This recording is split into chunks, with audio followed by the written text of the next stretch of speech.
انسان کی زندگی میں ایک وقت ایسا ضرور آتا ہے جب وہ خود سے یہ سوال کرنے لگتا ہے کہ میں سب کچھ کر رہا ہوں، پھر بھی میرے دل کو وہ سکون کیوں نہیں مل رہا جس کی مجھے تلاش ہے۔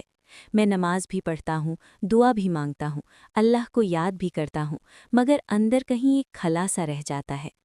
کبھی رات کو سوتے ہوئے دل بوجھل ہو جاتا ہے، کبھی خاموشی میں آنکھیں نم ہو جاتی ہیں، اور کبھی دل میں یہ خیال آتا ہے کہ کیا میری بات اللہ تک پہنچ بھی رہی ہے یا نہیں۔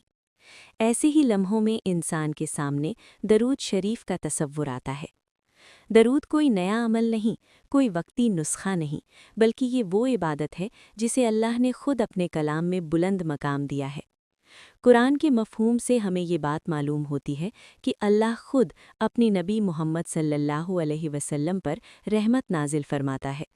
فرشتے حضرت محمد صلی اللہ علیہ وسلم کے لیے دعا اور سلام بھیجتے ہیں، اور ایمان والوں کو بھی یہی حکم دیا گیا ہے کہ وہ محمد صلی اللہ علیہ وسلم پر درود و سلام بھیجیں۔ اس سے بڑی عزت کسی عمل کی اور کیا ہو سکتی ہے کہ جس کام کو اللہ کی طرف سے مقرر کیا گیا ہو، فرشتے کر رہے ہوں، اور بندوں کو بھی اسی میں شامل ہونے کا حکم دیا گیا ہو۔ درود شریف دراصل صرف چند الفاظ نہیں، بلکہ یہ محمد صلی اللہ علیہ وسلم کے ساتھ دل کے رشتے کا اظہار ہے۔ یہ اس محبت کا اعلان ہے جو ایک مومن کے دل میں اپنے نبی کے لیے ہوتی ہے۔ محمد صلی اللہ علیہ وسلم وہ ہستی ہیں جن کے ذریعے اللہ کے حکم سے ہمیں ایمان ملا، قرآن ملا، نماز کا طریقہ ملا، دعا کا سلیقہ ملا، اور زندگی گزارنے کا راستہ ملا۔ جب انسان درود پڑھتا ہے تو وہ دراصل یہ تسلیم کرتا ہے کہ وہ محمد صلی اللہ علیہ وسلم کے احسانات کو مانتا ہے، ان کی تعلیمات کو دل سے قبول کرتا ہے اور ان سے محبت رکھتا ہے۔ اب یہاں ایک بہت اہم سوال پیدا ہوتا ہے، اور یہی وہ سوال ہے جو بہت سے دلوں میں خاموشی سے گردش کرتا رہتا ہے۔ جب ہم درود پڑھتے ہیں تو وہ درود محمد صلی اللہ علیہ وسلم تک کیسے پہنچتا ہے؟ یہ کوئی فرضی بات نہیں، بلکہ حدیث کے مفہوم سے ہمیں اس کا جواب ملتا ہے۔ نبی محمد صلی اللہ علیہ وسلم نے یہ بات ارشاد فرمائی ہے کہ اللہ تعالیٰ نے کچھ فرشتے مقرر فرمائے ہیں جو امت کی طرف سے بھیجا گیا درود محمد صلی اللہ علیہ وسلم تک پہنچاتے ہیں۔ یعنی جب ایک بندہ زمین پر بیٹھ کر اخلاص کے ساتھ درود پڑھتا ہے تو وہ درود چھائے نہیں ہوتا، وہ ہوا میں نہیں بکھر جاتا، بلکہ اللہ کے حکم سے فرشتوں کے ذریعے محمد صلی اللہ علیہ وسلم تک پہنچا دیا جاتا ہے۔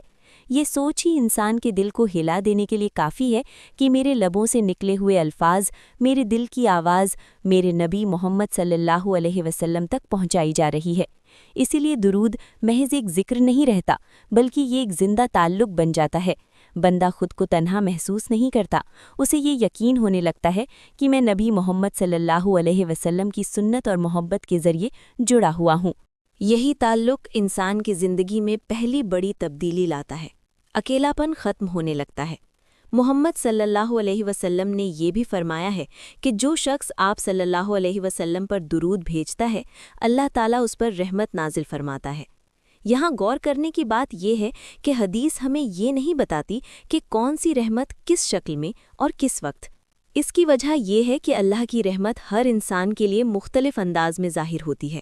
کسی کے لیے وہ دل کے سکون کی صورت میں ہوتی ہے، کسی کے لیے صبر کی طاقت بن جاتی ہے، کسی کے لیے گناہوں سے بچنے کا حوصلہ بن جاتی ہے، اور کسی کے لیے اللہ کی طرف پلٹ آنے کا ذریعہ بن جاتی ہے۔ جب انسان کثرت سے درود پڑھتا ہے تو اس کے دل میں محمد صلی اللہ علیہ وسلم کی محبت گہری ہونے لگتی ہے، اور جس دل میں نبی محمد صلی اللہ علیہ وسلم کی محبت پیدا ہو جائے وہ دل سخت نہیں رہ سکتا، وہ دل اللہ سے بدگمان نہیں رہ سکتا، وہ دل مایوسی میں زیادہ دیر نہیں ٹھہر سکتا۔ یہی وجہ ہے کہ درود پڑھنے والا انسان آہستہ آہستہ بدلنے لگتا ہے، لیکن یہ تبدیلی شور کے ساتھ نہیں آتی، بلکہ خاموشی سے دل کے اندر جگہ بناتی ہے۔ درود انسان کی سوچ کو بھی درست کرتا ہے۔ وہ انسان جو ہر وقت شکایت کرتا رہتا تھا، آہستہ آہستہ شکر کرنا سیکھنے لگتا ہے۔ وہ انسان جو ہر مسئلے میں ٹوٹ جاتا تھا، اب رک کر سوچنے لگتا ہے۔ وہ انسان جو ہر دعا کے بعد مایوس ہو جاتا تھا، اب انتظار کرنا سیکھ لیتا ہے۔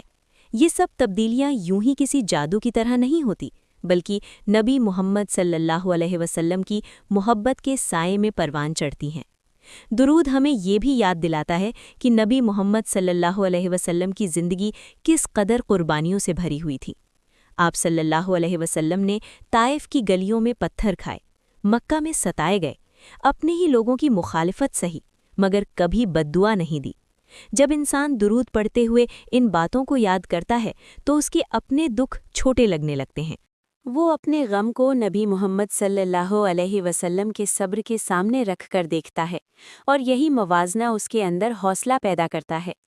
درود کی کثرت انسان کو یہ سکھاتی ہے کہ اصل کامیابی فوری نتائج میں نہیں بلکہ اللہ کی رضا میں ہے۔ نبی محمد صلی اللہ علیہ وسلم نے ہمیں یہی سکھایا کہ بندے کا کام کوشش کرنا ہے، نتیجہ اللہ پر چھوڑ دینا ہے۔ جب یہ سوچ دل میں بیٹھ جاتی ہے تو زندگی کا بوجھ ہلکا ہو جاتا ہے۔ پریشانیاں ختم ہونا ضروری نہیں ہوتی، مگر ان کا وزن کم ہو جاتا ہے۔ یہی وہ مقام ہے جہاں انسان اپنی زندگی میں پہلی بڑی تبدیلی محسوس کرتا ہے، دل کا سکون۔ اور دل کا سکون وہ دولت ہے جو نہ پیسوں سے ملتی ہے، نہ دنیا کی کسی چیز سے، بلکہ اللہ کی یاد اور نبی محمد صلی اللہ علیہ وسلم کی محبت سے ملتی ہے۔ درود اسی محبت کا سب سے آسان اور خوبصورت اظہار ہے۔ جب انسان کثرت سے درود شریف پڑھنے لگتا ہے تو اس کی زندگی میں سب سے بڑی تبدیلی یہ آتی ہے کہ دعا کا مفہوم بدلنے لگتا ہے۔ پہلے دعا صرف مانگنے کا نام ہوتی ہے، ایک فہرست ہوتی ہے جس میں انسان اپنی ضرورتیں لکھ کر اللہ کے سامنے رکھ دیتا ہے، مگر درود کے ساتھ دعا کرنے والا انسان آہستہ آہستہ یہ سیکھ لیتا ہے کہ دعا دراصل اللہ کے سامنے ادب اور عاجزی کے ساتھ حاضر ہونے کا عمل ہے۔ محمد صلی اللہ علیہ وسلم نے ہمیں یہی طریقہ سکھایا کہ بندہ پہلے اللہ کی تعریف کرے، پھر نبی محمد صلی اللہ علیہ وسلم پر درود بھیجے اور پھر اپنی بات رکھے۔ اس ترتیب کا فائدہ یہ ہوتا ہے کہ بندے کا دل نرم ہو جاتا ہے، اس کے اندر جلد بازی کم ہو جاتی ہے، اور وہ یہ سمجھنے لگتا ہے کہ ہر بات فوراً پوری ہونا ضروری نہیں، بلکہ اللہ کی حکمت ہر چیز سے بلند ہے۔ یہاں ایک بات بہت ضروری ہے جسے سمجھنا ایمان کے لیے بھی اہم ہے اور دل کے سکون کے لیے بھی۔ جب ہم کہتے ہیں کہ دودھ کے ساتھ مانگی گئی دعا قبول ہوتی ہے تو اس کا مطلب یہ نہیں کہ ہر دعا فوراً پوری ہو جاتی ہے۔ قرآن اور حدیث کے مجموعی مفہوم سے ہمیں یہ اصول سمجھ میں آتا ہے کہ اللہ کسی دعا کو رائے گاؤں نہیں جانے دیتا۔ یا تو وہ دعا اسی شکل میں قبول ہو جاتی ہے یا کسی بہتر وقت کے لیے محفوظ کر لی جاتی ہے، یا اس کے بدلے بندے کو کوئی اور بھلائی عطا کر دی جاتی ہے۔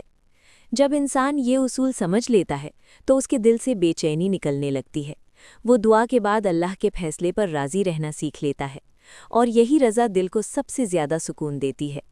درود شریف انسان کو گناہوں کے معاملے میں بھی ایک نیا شعور دیتا ہے۔ انسان جب اپنی زندگی پر نظر ڈالتا ہے تو اسے اپنی کمزوریاں صاف نظر آنے لگتی ہیں۔ کبھی زبان پھسل جاتی ہے، کبھی نگاہ بہک جاتی ہے، کبھی دل میں ایسی سوچ آ جاتی ہے جس پر خود انسان شرمندہ ہوتا ہے۔ یہ سب چیزیں دل پر بوجھ بن جاتی ہیں۔ درود پڑھنے والا انسان یہ نہیں سمجھتا کہ صرف درود پڑھ لینے سے سب گناہ ختم ہو گئے، بلکہ وہ یہ سمجھنے لگتا ہے کہ میرا رب کریم ہے، وہ بندے کی نیت کو دیکھتا ہے اور وہ رجوع کرنے والے بندے کو مایوس نہیں کرتا۔ یہی امید انسان کو توبہ کی طرف لے جاتی ہے، اور یہی توبہ گناہوں کے بوجھ کو ہلکا کر دیتی ہے۔ رزق کے معاملے میں بھی درود پڑھنے والا انسان مختلف سوچ اختیار کر لیتا ہے۔ پہلے وہ صرف گنتا رہتا تھا کہ میرے پاس کتنا ہے اور کتنا نہیں ہے، مگر درود کے ساتھ اللہ کو یاد کرنے والا انسان یہ سیکھ لیتا ہے کہ اصل نعمت صرف مال نہیں بلکہ دل کا اطمینان ہے۔ جب دل میں شکر پیدا ہو جائے تو تھوڑا بھی بہت لگنے لگتا ہے۔ یہی وہ برکت ہے جس کا ذکر دین میں ملتا ہے۔ یہ برکت ہمیشہ رقم بڑھنے کی شکل میں نہیں آتی، بلکہ خرچ میں آسانی، دل میں قناعت اور زندگی میں بیجا پریشانی کے کم ہو جانے کی صورت میں ظاہر ہوتی ہے۔ درود شریف کا ایک بہت بڑا اثر دل کی زندگی پر پڑتا ہے۔ کبھی انسان عبادت تو کرتا ہے مگر دل ساتھ نہیں دیتا۔ نماز پڑھ لی جاتی ہے، دعا مانگ لی جاتی ہے، مگر آنکھوں میں نمی نہیں آتی اور دل پر کوئی خاص اثر محسوس نہیں ہوتا۔ یہ کیفیت خطرناک ہو سکتی ہے، کیونکہ دل کا سخت ہو جانا انسان کو صرف ظاہری اعمال تک محدود کر دیتا ہے۔